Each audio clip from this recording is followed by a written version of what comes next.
right? And even in our case, right, we've got all the infrastructure, we got all the multi-layer safeguards, we've got everything with reasoning and all these different agentic layers. Even then, your agent's going to make mistakes, right? It's just that's the truth. But here's the difference with rappers as opposed to this. When they make a mistake, they bluff, right? They can bluff. They can like have all types of different types of mistakes, and it's very hard to fix those mistakes, right? When you talk about agentic AI, you can fix anything can be fixed, right? It doesn't matter. But the most important thing I think that you said, which is the infant, the college, and the PhD, that's actually learning from the market, right? And because the agent actually has a feedback loop. Again, it matters. I'm telling you, the stack matters. This is a game changer. If you don't have the stack, it's just not going to be the advisor that you want or the salesperson you want. So you need that feedback data going in. Think about Tesla, for example. The reason why Tesla is so great for self-driving, full self-driving, is because it's got all the cars out on the road, and it's learning from the videos as to which road does what and how to turn, and then it gets smarter and smarter and smarter and smarter. And now full self-driving is very good. It's pretty reliable. This is no different, except that you're not taking other dealers' data, you're taking your data. And your data can actually help to teach your agent to get smarter and smarter and smarter and smarter and smarter. And so that's the difference between, say, that wrapping solution and a real infrastructure. But it is going to make mistakes. And you should be okay with that, because you were okay with 35% of calls not being answered a month ago, right? And now all of a sudden, you're going to dig into the microscopic and say, oh, but it said this name wrong, or it said this model wrong. Look, we have to remember something. AI is not perfect, and sometimes a small mistake might feel like a big mistake, right? And it might feel like it's a way to justify some skepticism. And I feel like that's something that the market is working against, Ron. There's a lot of skeptics out there because many dealers, I feel, or other dealers or other customers have been burned by AI solutions that were really just a script in disguise. And then what ended up happening was they were already skeptical to begin with. So now even a small mistake feels like, there it is, proof this doesn't work.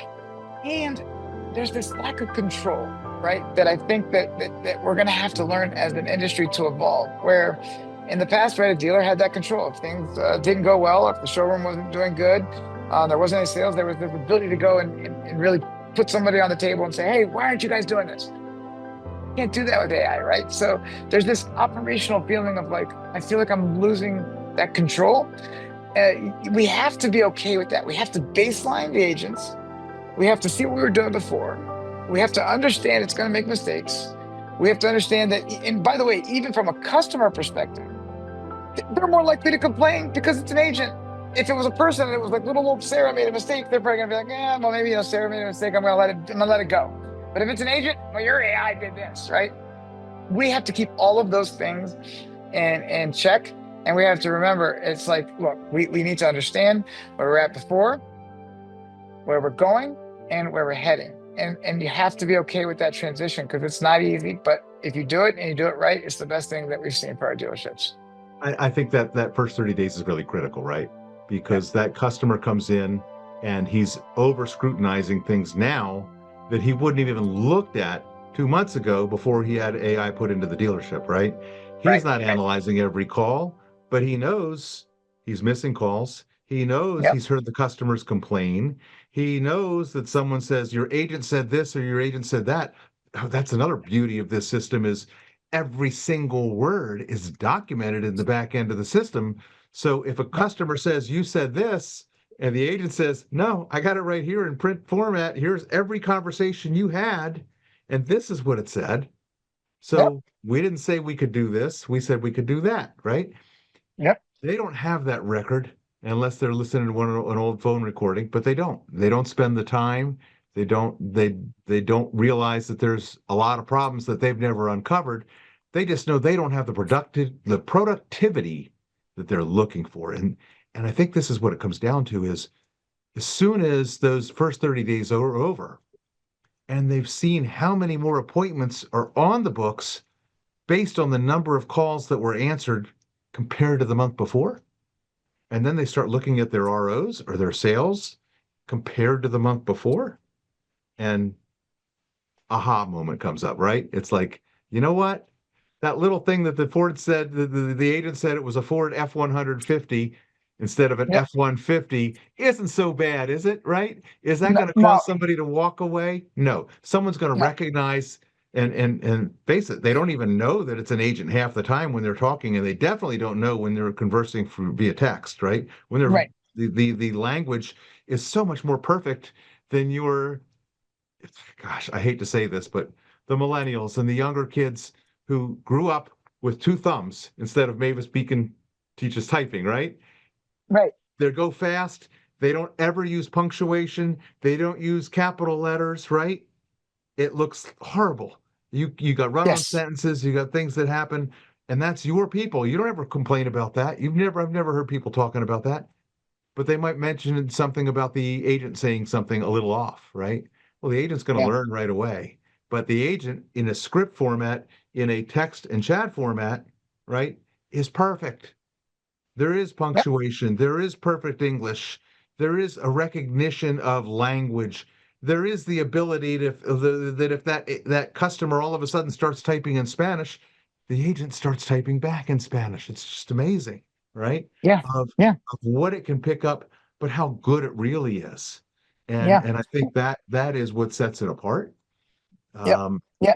And I think that's right. And I think that we have to let them get to that point, right? We have to, and I think as leaders in this industry, whether that's OEMs, whether that's dealers that have seen success with it, or us, you, me, we have got to help the market understand that we got to let them get to that point, and then we have to dispel some of these fears. But we also have to remember, and I think it's important for us to just talk about it for a second. I think we have to remember how all of this is impacting the dealer, right?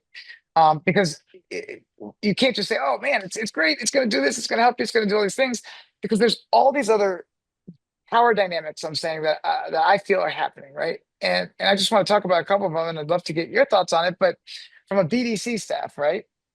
The way that it's been today is if I'm a BDC person, the first thing that comes to mind is job security fears. BDC reps here at AI agent, that's synonymous with them being replaced, right?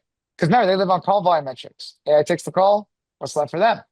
Then there's their this, pay like I plan, said, right? right, right, their pay plan. So Well, and that's the thing too, right? This is where we have to help, really build this as so it doesn't become a double-edged sword. But compensation alignment matters. So we work to train our dealers to say, hey, this is where the power dynamic really shifts. Because BDC pay plans today are usually paid on appointments set or appointments shown, right? Their livelihood depend on it, and being the gatekeeper of that lead flow. AI breaks that model. AI completely breaks and shatters that model, right? So if AI is setting the appointments automatically, who gets credit? If AI nurtures the client services, is that BDC production? Is that AI production? So dealers need to think about this, and it's important, right? It's great to bring in the AI and bring in the success, and I encourage that because obviously it's good for us, and it's going to be great for them. But I really would encourage dealers that are listening to this to think about how can I align my teams to be in more harmony with my BDC, because it's not about replacing humans, right? It's about augmenting them. It's about elevating them. AI, my saying is AI for the assist. AI for the assist. So we need to think about how do we restructure compensation to align humans plus AI success. Example, instead of paying reps per appointment, maybe they start thinking about a team conversion rate where it's an AI plus the human blended. And and again, I know dealers will be like, well, why am I going to pay him if it's an AI and it's going to, because you really need to have that alignment, because remember, if you don't, then there's going to be this it's going to always be this threat to the agent that's helping you to do better, to getting you more deals, more appointments. But there's going to be this continuous threat that's going to go against it, and then that's going to then cause more disconjunction. The AI is not going to be able to perform as well, and then you're not going to have a team that's aligned. And then all of a sudden, the staff feel losing credit. The dealers want efficiency, but the BDC morale goes down. OEMs push for higher CSI and response speed, but the BDC is constantly pushing back. Then dealers push harder.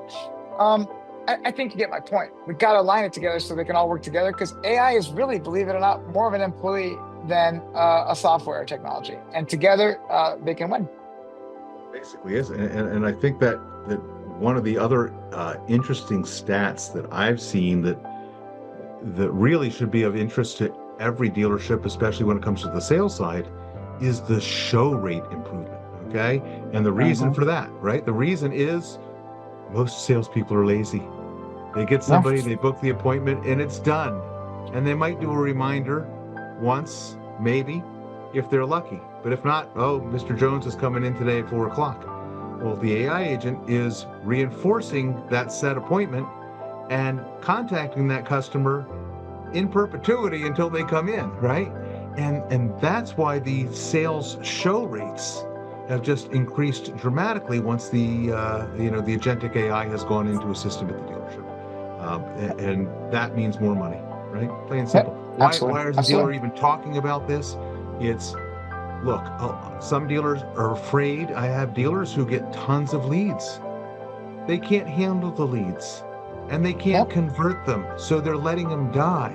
But I mean, what's the Mitsubishi store last month, right? Mhm. Re-energizing 900 and something leads who did not buy in the past 90 days and just did an outbound campaign. And what happened? 12 vehicles sold at a Mitsu store. All right. Yep. Mitsus don't sell a lot of cars, but this Yeah, is making that happen and right just from now. reactivation, yeah, and just from reactivating, as you mentioned, old leads. Sales reps aren't going to work past day three, day four, day five, day six. This is where I believe that AI can really, play to its strengths, right? And there's ways that you can work with dealers and their workflows to make that happen. Maybe it's a combination of, hey, I got a strong front line. Let them work those first few days. There's so many things that can be done, and I think that goes back to that early setup. As much as AI companies might want to think this is a hands-off thing, they're going to need partners such as 360 Auto, right? They're going to have to, because who's going to help you go through those workflows? The day one process, the day two process, the day three. It's not going to happen without a good partner there standing by the dealership. Well, we're excited about the ride that this is bringing. I know we Yep, could talk forever and ever I about believe. this, Yep, that's right. and we will revisit this again as things develop and as the industry changes and as more and more dealers adopt this new agentic AI that's coming to the table that is basically changing the game for anybody that has even heard the word AI in the past. This is different. This is unique. And this is vast improvement over what's been out there for the last few years. That's fair. Yeah, no, it is. Thank you, Ron.